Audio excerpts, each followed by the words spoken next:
Dear class 7 student, उम्मीद है आप खैरियत से होंगे। Chapter number 10 digital citizenship computer science keyboard 4th edition इसको हम पढ़ रहे हैं। तो आज की वीडियो में जो हमारा टॉपिक है जिसको हम आगे लेके चलेंगे वो टॉपिक पेज नंबर 139 पे नीड टू किट, ये इस टॉपिक का नाम है। ये इसकी प्रोनाउंसिएशन भी मैंने लिखी हुई है, netiquette. Netiquette is a combination of two words. ये बेसिकली जो कम्बिनेशन बनता है दो वर्ड्स का, network and etiquettes. Network and etiquettes, पहले वाला जो है नेट यहाँ से लिया है NET से, और एटिकेट्स जो है ऊपर यहाँ से लिया है। तो ने टू किट ये वर्ड बनता है, it means showing courtesy and politeness when communicating with other online. इससे मुराद बेसिकली ये है कि जब भी किसी से आप ऑनलाइन बात कर रहे हैं तो शो कर्टेसी एंड पोलाइटनेस। आपने जब भी किसी से बात करनी है इंतहाई तमीज़ के साथ और पोलाइटनेस के साथ आपने बात करनी है जब भी ऑनलाइन बात कर रहे हैं। इसकी वजह क्या है? Face to face communication has the benefit of body language. जब भी आप किसी से फेस टू फेस यानी आमने सामने किसी से आप गपशप लगा रहे हैं, बातचीत कर रहे हैं, तो आपकी जो बॉडी लैंग्वेज है वो आपकी नज़र आ रही है अगले बंदे को। टोन ऑफ वॉइस, आपकी जिस अंदाज में बात कर रहे हैं वो उसको नज़र आ रहा है। एंड फेशियल एक्सप्रेशन, और आपका चेहरे का अंदाज़ जो है वो उसको नज़र आ रहा है। जब भी आप किसी से बात करते हैं, चेहरे का अंदाज़, आवाज़ आपकी धीमी है, करख्त है, या आपकी जो बॉडी लैंग्वेज है वो अगले को नज़र आ रही है। Which enable us to know about the exact meaning of the discussion. जो आपकी मीनिंग, जो बातचीत हो रही है उसकी एग्जैक्ट मीनिंग जो है वो पता चल जाते हैं। लेकिन whereas for written communication it is generally difficult to understand in the intent of writer. लेकिन जब राइटिंग में कोई बात की जाएगी, जब ऑनलाइन किसी से राइटिंग में बात करेंगे तो उसमें जो लिखने वाला है उसका जो इंटेंट है, उसकी जो बॉडी लैंग्वेज है, टोन ऑफ वॉइस है, फेशियल एक्सप्रेशन है, वो आपको नज़र नहीं आएंगे। जिसकी वजह से ऑनलाइन जब भी आपने बात करनी है तो आपने शोइंग कर्टेसी एंड पोलाइटनेस का इजहार करना है। People need to show a good netiquettes on email, chat room, social media platform. ये वही बात हो रही है। तो यहाँ पे एक क्वेश्चन बनता है, explain the term netiquettes. Explain the term netiquettes, अगर टर्म को एक्सप्लेन करना है तो शुरू से लेके यहाँ तक जो है वो इसका आंसर बनेगा। तो बाकी आगे चलते हैं। फिर नेक्स्ट जो हमारा टॉपिक है उसमें what does good netiquettes look like. अब गुड नेटिकेट जो है वो कैसे हो सकते हैं? ऑनलाइन एटिकेट और netiquette allow us to communicate well online. Certain rules and regulation must be followed. कुछ रूल्स एंड रेगुलेशन है जिनको आपने फॉलो करना है, बारी बारी इनको देखते हैं। Have patience for mistake and use please and thank you in your conversation. जब भी कोई गलती हो जाती है उसका तहम्मुल के साथ मुजाहरा करें, और जब भी किसी से बात करें प्लीज़ या थैंक यू का जो वर्ड है वो लाजमी जो यूज़ करें अपनी बातचीत में। Introduce your self before starting the conversation. जब भी किसी से ऑनलाइन बात कर रहे हैं सबसे पहले अपने आप को इंट्रोड्यूस करवाएं, तारुफ करवाएं। If you are taking with someone for the first time, जब भी आप किसी से पहली दफ़ा बात कर रहे हैं। Use your word wisely, do not use foul language और डिरोगेटरी स्टेटमेंट। आपने कभी भी फाउल लैंग्वेज इस्तेमाल नहीं करनी जब आप दोस्त मजाक में गपशप लगा रहे हैं। इस तरह की लैंग्वेज आपने बिल्कुल जो है वो नहीं करनी। आपने बड़े तहम्मुल के साथ बड़ा अक्लमंदाना जो है वो अल्फाज का चुनाव करना है ताकि अगला बंदा जो डिस्टर्ब ना हो। तो ये आगे भी चलेगा, लेकिन क्वेश्चन जो इसका अपने बनना है what does good netiquettes look like, ये अपने लिख लेना। आगे इसके पॉइंट है उनको भी देखते हैं। Never forget that though all you see in a digital screen, you are interacting with the person with the feeling and belief on the other side. Never forget that thought all you see in the digital screen, जो भी आपको digital screen पे नज़र आ रहा है, you are interacting with the person, आप एक ऐसे बंदे से बातचीत कर रहे हैं with feeling and belief on the other side, जिसकी अपनी फीलिंग्स है, वो कोई भी बात महसूस कर सकता है और अपना उसका ईमान है, यानी अपना किसी भी चीज़ के ऊपर वो यकीन रखता है, ईमान है उसका। तो आपने इस चीज़ का ख्याल रखना है। whenever using video, keep in mind that other people will see you, so use proper attire. जब भी आप वीडियो की शक्ल में आप कोई चीज़ अपलोड कर रहे हैं तो एक बात याद रखें, दूसरे आपको देख रहे हैं तो आपका जो लिबास होगा वो आपका अच्छा होना चाहिए, मुहज़्ज़ब होना चाहिए। जिस तरह की वीडियो, अगर आप एज ए टीचर को वीडियो अपलोड कर रहे हैं तो आपका जो लिबास है, ड्रेसिंग है, वो एज ए टीचर होनी चाहिए।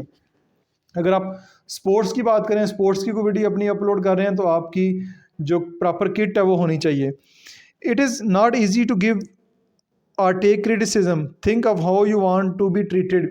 It is not easy to give or take criticism. बार बार किसी के ऊपर बिला वजह तनकीद नहीं करनी चाहिए. Think of how you want to be treated. जिस तरह आप चाहते हैं कि आपके साथ ट्रीट किया जाए, इस तरह आपने दूसरों के साथ भी ट्रीट करना है. Get permission before using any email. जब भी किसी का ईमेल इस्तेमाल करें उसके लिए इजाज़त लें. चैट करें, फ़ोटोज़ करें और any other content from internet. Internet से जब भी कोई चीज़ इस्तेमाल कर रहे हैं किसी दूसरे का, तो उसकी परमिशन लेना ज़रूरी है. Avoid bullying. Do not mock people for their opinion. अब अवॉइड बुलिंग से बना था गाली गलोच से परहेज़ करना अपने. Do not mock people for their opinion.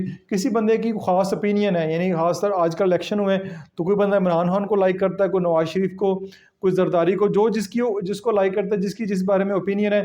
PSL के मैचेस हो रहे हैं, हर एक की अपनी टीम है, तो जो आपकी टीम है तो वो अच्छी बात है. किसी दूसरे की अगर कोई फेवरेट टीम है या कोई पोलिटिकल लीडर है तो उसकी ओपिनियन का भी आपने ख़ास ख्याल रखना है. Avoid jokes and sarcasm as it's not easy to understand online. Avoid jokes. आपने जोक्स का जो है वो इस्तेमाल नहीं करना. And sarcasm as it not easy to understand online. That mean opposite of what you telling want to say. Sarcasm यानी कि बेसिकली जो कुछ आप कहना चाह रहे हैं, अगर उसके उल्ट कह रहे हैं कोई बात, तो यहाँ जिसको अंडरस्टैंड करने में मसला हो रहा है दूसरे को, तो आपने इन चीज़ों से अवॉइड करना है. Do not shout with the capital letter when working online. Just stick to black color text with simple italic or bold effect. Do not shout, यानी डोंट शाउट. इस तरह के कैपिटल लेटर का इस्तेमाल नहीं करना, बल्कि वही ब्लैक कलर का टेक्स्ट हो विद सिंपल इटैलिक और बोल्ड इफेक्ट हो. बहुत ज़्यादा उसमें कलरिंग वगैरह नहीं कर देनी कि पढ़ने वाले के लिए बहुत ज़्यादा मसला हो जाए. Check grammar, inaccuracies and spelling error before posting anything online. जब भी कोई पोस्टिंग ऑनलाइन करने लगें तो ग्रामर चेक कर लें. वो चेक कर लें कि वो अकॉर्डिंग टू पोस्ट है, आपके स्पेलिंग चेक कर लें और उसके पैराग्राफ वगैरह चेक कर लें आप. Share knowledge and information with other but do not spread false news online. दूसरों के साथ नॉलेज आप ज़रूर शेयर करें, को अपनी फॉल्स इन्फॉर्मेशन जो है, ऐसी बात जो कि दर हकीकत ऐसे नहीं है, झूठी बात जो है ऑनलाइन बिल्कुल भी आप शेयर ना करें. तो 12 पॉइंट्स हैं, तो आपने इनमें से कोई से भी 5 से 10 पॉइंट लाजमी याद कर लें, यही काफ़ी हैं. What does good netiquettes look like. तो इसके पॉइंट्स 5 भी आ सकते हैं, 8-10 भी आ सकते हैं, लेकिन कम से कम 10 आपको ज़रूर याद होने चाहिए. नेक्स्ट हमारा टॉपिक है positive and negative impact of using social media. Social media के इस्तेमाल करने के पॉजिटिव और नेगेटिव इफेक्ट जो हैं वो आप बताएंगे. Social media has its own pros and cons. Pros से बेसिकली फ़ायदा मुराद होती है फ़ायदे, एंड कॉन से बेसिकली मुराद होती है नुकसानात. That impacts our life. यानी सोशल मीडिया के अपने फ़ायदे हैं, फिर अपने साथ साथ नुकसान भी हैं, उनको बारी बारी देखते हैं. सबसे पहले pros of social media. Pros से मुराद है जो एडवांटेजेस हैं सोशल मीडिया को, वो देखते हैं. Connectivity is the biggest advantage of social media as it helps us in staying connected with the family and friend worldwide. Connectivity जी सबसे बड़ा फ़ायदा अपने दोस्तों के साथ, फैमिली मेम्बर के साथ जो है ऑनलाइन आप हर वक्त रह सकते हैं. Getting information is just a click on away. यानी कोई भी इंफॉर्मेशन लेना चाह रहे हैं जस्ट आपकी एक क्लिक के ऊपर है. Online banking and payment of bill through apps and website. कोई भी पेमेंट आप ऑनलाइन की जा सकती है मुख्तलिफ ऐप्स के ज़रिए. ऑनलाइन लर्निंग जो है वो हो सकती है, मुख्तलिफ़ किस्म की एजुकेशनल वेबसाइट है, एजुकेशनल चैनल है, जैसे कि यूडेमी है, यूट्यूब. जैसे यूट्यूब के ऊपर ये मेरी वीडियो इस वक्त आप देख रहे हैं, ये भी एक प्लेटफॉर्म है जहाँ से आप ऑनलाइन लर्निंग कर सकते हैं. Online fund raising. Charities also an advantage of internet. यानी ऑनलाइन जो है आप किसी चैरिटी के लिए खैरात, किसी के लिए सदका खैरात इकट्ठा करना चाह रहे हैं तो वो किसी एक प्लेटफॉर्म के ऊपर इकट्ठी की जा सकती है. बार बार आपको जगह जगह लोगों के पास नहीं जाना पड़ जाएगा. किसी भी वेलफेयर प्रोजेक्ट के लिए आप चैरिटी इकट्ठी कर सकते हैं. Marketing through internet is a huge advantage. आप जो यूट्यूब के वीडियो के अंदर ऐड चलते हैं, ये बेसिकली मार्केटिंग होती है. आप किसी भी प्रोडक्ट की ऑनलाइन मार्केटिंग कर सकते हैं. No companies can work now companies can work world wide without spending a lot of money. जो कंपनी ऑनलाइन जो अपनी मार्केटिंग करती है और उसको इतने ज़्यादा पैसे भी खर्च नहीं करने पड़ते. Opportunities for remote employment and new field are created such as freelancing, online selling. अब कई और अपॉर्चुनिटीज़ जो क्रिएट हो गई हैं जॉब की, जैसे कि फ्रीलांसिंग है, ऑनलाइन सेलिंग है. इंटरनेट आने से कई और जो है जॉब भी क्रिएट हुई हैं. Through online shopping now you can buy anything from the internet from the comfort of your home. आप अपने घर में बैठ के ऑनलाइन कोई भी जो है चीज़ सेलेक्ट करें, उस चीज़ को फिर आप ऑनलाइन परचेज भी कर सकते हैं. Companies can conduct online survey and polls for better strategical planning and decision. मुख्तलिफ कंपनीज जो हैं, मुख्तलिफ पोलिटिकल पार्टीज़ जो हैं इलेक्शन के बारे में जो मुख्तलिफ़ किस्म के सर्वे कंडक्ट करवाती हैं। सर्वे कंडक्ट करवा के उसके रिज़ल्ट की बेस के ऊपर फिर वो आगे मुख्तलिफ़ किस्म की स्ट्रेटेजिकल प्लानिंग जो बना सकती हैं। Brand building for business is now easier as compare to before the revolution of internet. किसी भी कंपनी का जो ब्रांड है, किसी भी कंपनी जो है अपने ब्रांड को बिल्डअप करने के लिए इंटरनेट का इस्तेमाल करती है, जो कि इससे पहले नहीं था। इंटरनेट ने इस बारे में जो है, इस मामले में बड़ी रेवोल्यूशन लेकर आया। अपने इंटरनेट के ज़रिए कोई भी कंपनी अपने आप को अच्छे तरीके से प्रमोट कर सकती है। तो यहाँ पे अगर क्वेश्चन बनेगा right advantages of social media, social media के एडवांटेजेस लिखने हैं तो 10 है, तो कम से कम अपने 5 जो है वो ज़रूर याद करने हैं। 10 अगर हो सकते हैं तो वो कर लें, अदरवाइज इसके अलावा भी कई एडवांटेजेस होंगे जो आपके जहन में होंगे, उनको भी आप लिख सकते हैं।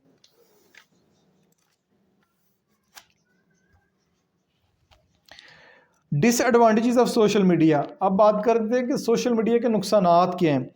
Addiction of internet, social media के इस्तेमाल से बंदे को एडिक्शन हो जाती है इंटरनेट की, यानी इंटरनेट की आदत हो जाती है, नशा हो जाता है। बंदे हर वक्त इंटरनेट के ऊपर बैठे रहते हैं और दूसरे काम छोड़ देते हैं। ऑनलाइन स्कैम एंड फ्रॉड, अब जैसे इंटरनेट आम हुआ है, पेमेंट्स की बात हो रही है, पैसे ऑनलाइन ट्रांसफ़र करने की बात हो रही है, तो ऑनलाइन फ्रॉड भी जो है वो बहुत ज़्यादा होने शुरू हो गए हैं। मिसलीडिंग इन्फॉर्मेशन, यहाँ पे बहुत सारे लोग जो है इन्फॉर्मेशन, फॉल्स इन्फॉर्मेशन भी स्प्रेड करते हैं, तो वो मिसलीडिंग इन्फॉर्मेशन में आता है।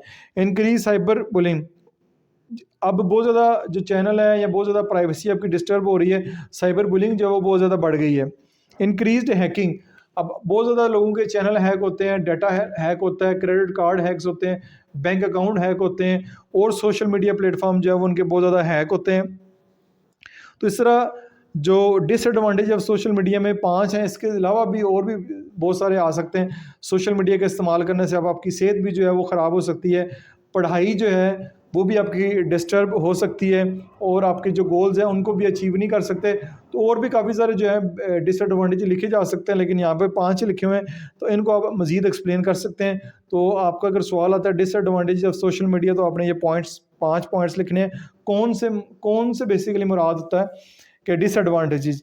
तो आज की वीडियो को यहीं पे एंड करते हैं। उम्मीद है कि ये आपको अच्छे तरीके से समझ आ गया होगा। बड़े इंपॉर्टेंट क्वेश्चन है, पॉइंट्स की शक्ल में लिखेंगे तो आपको ज़्यादा बेहतर तरीके और अच्छे नंबर मिलेंगे। तो किसी किस्म का क्वेश्चन हो कमेंट्स बॉक्स में पोस्ट करें। स्टूडेंट, उम्मीद है आप खैरियत से होंगे।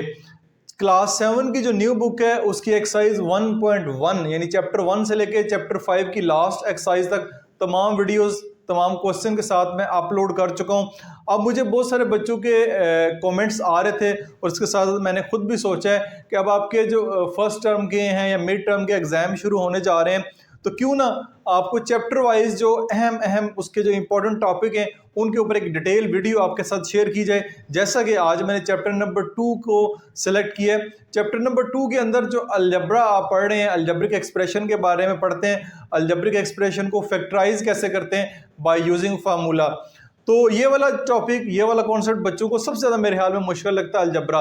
तो मैंने सोचा है कि एक वीडियो के अंदर जितने भी अलजब्रिक ट्रिक्स एंड टिप्स हैं, जितने भी अलजब्रा के ज़रिए, अलजब्रिक फार्मूला के ज़रिए जितने भी क्वेश्चन को आपने फैक्टराइज करना है वो आपको सिखा दूँ। इसके साथ साथ बहुत सारे बच्चों का ये भी क्वेश्चन होता है कि हमें एक्सरसाइज वाइज तो पता है 2.6 में ये वाला फार्मूला अप्लाई होना है, 2.7 में ये होना है, 2.8 में होना है, या 2.9 में ये होना है, लेकिन जब पेपर में क्वेश्चन आता है तो ऊपर जस्ट लिखा होता है फैक्टराइज या सिंपलीफाई या सॉल्व, तो हमें नहीं पता चलता कि किस तरीके से हम इसको सॉल्व करेंगे। तो आज की वीडियो गो के मेरी जो रूटीन की वीडियोस होते हैं उनसे लंबी है, लेकिन इस वीडियो के अंदर मैं कोशिश करूंगा, और अगर आप इसको कंप्लीट देख लेते हैं, अच्छे तरीके से समझ लेते हैं, तो ये आपको आइडिया हो जाएगा कि कोई भी क्वेश्चन जब अलजेब्रिक एक्सप्रेशन या पोलिनोमियल दिया होता है तो उसके ऊपर अगर स्टेटमेंट में क्लियर नहीं है कि क्या करना है, कौन सा फार्मूला अप्लाई करना है, तो आप इजीली उस क्वेश्चन को सॉल्व कर लें। लेकिन कोशिश आपने ये करनी है कि इस वीडियो को कंप्लीट देखें, अगर थक जाएं तो रिलैक्स करें और दोबारा बाद में देख लीजिएगा बाकी रिमेनिंग वीडियो। और मैं कोशिश करूंगा कि आप बोर भी ना हो। मैं इस तरह के जो तरीकाकार से आपको समझाने की कोशिश करूंगा, इस तरह के टिप्स एंड ट्रिक्स आपके साथ शेयर करूंगा कि आप बोर बिल्कुल भी ना हो। तो चलें वीडियो स्टार्ट करते हैं।